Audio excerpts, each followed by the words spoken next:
नमस्कार मित्रों, आज मैं इस वीडियो में बताऊंगा कि मृत्यु एक संघर्ष और विजय की कहानी है जो हमारे जीवन का अंत है।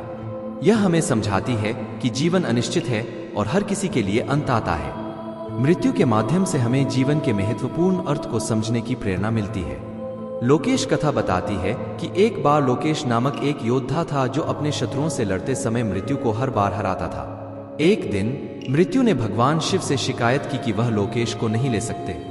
भगवान शिव ने मृत्यु को उसकी उत्तर कुंडलिनी चक्र को अकेले ही जाने की अनुमति दी। जब मृत्यु ने लोकेश को छूने की कोशिश की, वह अपने हाथों से स्पष्ट हो गया और स्वयं को मार दिया। इससे समझ में आया कि मृत्यु का सत्य हर व्यक्ति के लिए अंत है और हर कोई उससे नहीं बच सकता।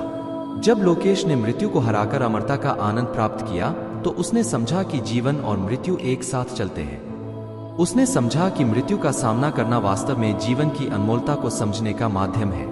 उसने लोगों को सिखाया कि अपने कर्तव्यों को निभाने के साथ ही समय का महत्व समझना भी जरूरी है। इस कथा से हमें यह सीखने को मिलता है कि मृत्यु एक निश्चितता है और हर किसी के लिए अंत अवश्य है, लेकिन हम अपने जीवन को मूल्यवान बना सकते हैं अगर हम समय के साथ सही तरीके से निपटते हैं। लोकेश की कथा हमें यह सिखाती है कि मृत्यु के द्वारा हमें यह याद दिलाया जाता है कि हमें अपने जीवन को कैसे बिताना चाहिए।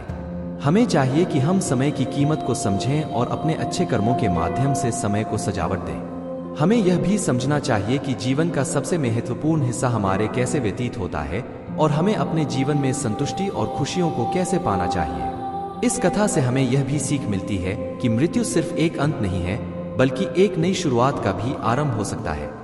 इसलिए हमें अपने जीवन को सकारात्मकता और उत्साह से जीना चाहिए, जिससे हम अपनी आत्मा को संपूर्णता और सुख की ओर ले जा सकें। एक समय की बात है, एक छोटे से गांव में एक युवक नामक लोकेश निवास करता था। वह एक प्राचीन योद्धा था जो अपने देश के लिए अपने प्राणों का बलिदान करने के लिए सजग रहता था। लोकेश के शौर्य की चर्चा संपूर्ण गांव में थी और उसका नामांकन कई महासमारोह में हुआ था। एक दिन लोकेश के सामने मृत्यु के प्रतीक भयंकर सायंतन की चुनौती आई। मृत्यु ने लोकेश से कहा, तुम्हारा समय आ गया है।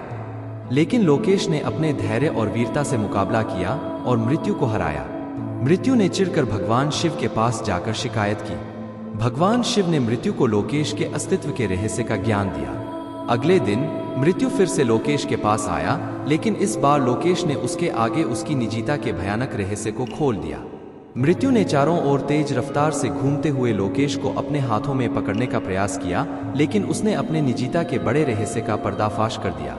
लोकेश की अस्तित्व की शक्ति को देखकर मृत्यु चौंक गया और अपनी हार मान ली। लोकेश की कथा हमें सिखाती है कि जीवन और मृत्यु के बीच एक संघर्ष है और हर व्यक्ति को इस संघर्ष का सामना करना होता है। इसके साथ ही हमें यह भी याद दिलाती है कि जीवन की कीमत को समझने के लिए हमें समय का सही तरीके से उपयोग करना चाहिए और अपने अच्छे कर्मों के माध्यम से समय को सजावट देना चाहिए। लोकेश की कथा हमें यह भी बताती है कि मृत्यु एक निश्चितता है, लेकिन जीवन के अंत के बाद भी हमारी आत्मा का निरंतरता और सुख का संचार हो सकता है।